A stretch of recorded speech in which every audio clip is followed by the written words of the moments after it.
another trip back to Georgia, and I would go to that Colquitt County Courthouse, and I'd see if I could find any records of abuse of Perry Edwards Jr., because we know that the people who killed these, we know that the perpetrators who finished off Charlie Mays and Mr. Edwards Sr. beat and bludgeoned them with a hand crank, supposedly. I'm not positive that that was the weapon. It could have been a tire iron for all I know.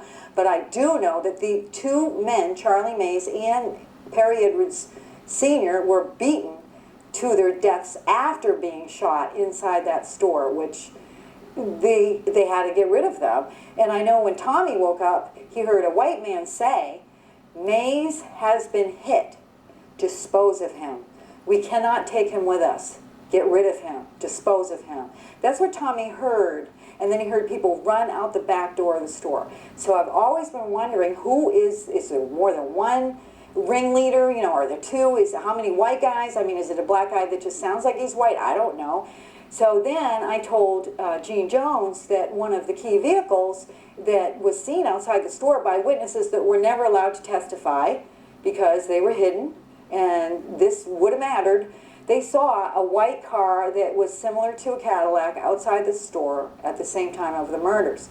Then I found out that Felton Thomas shared with me that this white man that is the one that we call Zeigler's, the white man is the one you call Zeigler's, he said to me. That one you call Zeigler's, that white man.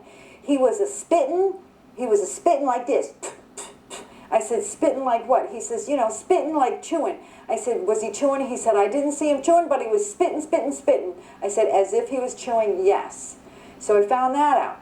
Then he said that the man that had pulled up to tell them to go for a ride to shoot some guns had these large, round glasses. Well, Tommy didn't have large, round glasses at all. He really didn't.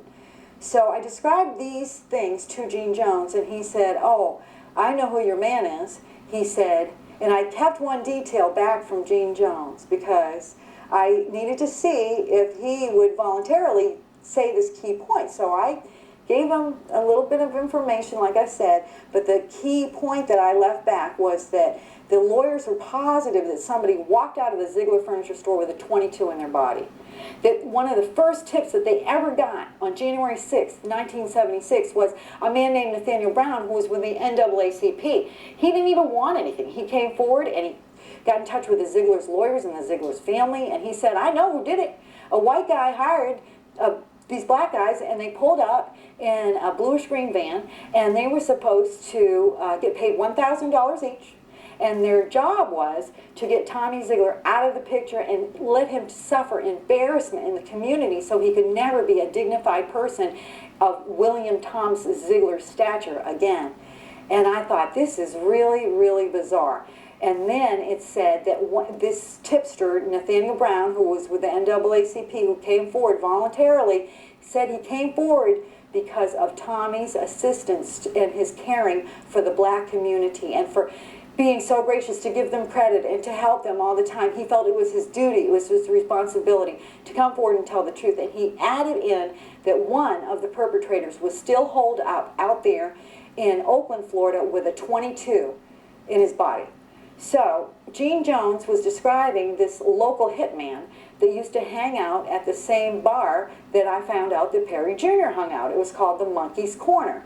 And it wasn't a very big bar at all. And Perry Jr. was from one town over from this local hit.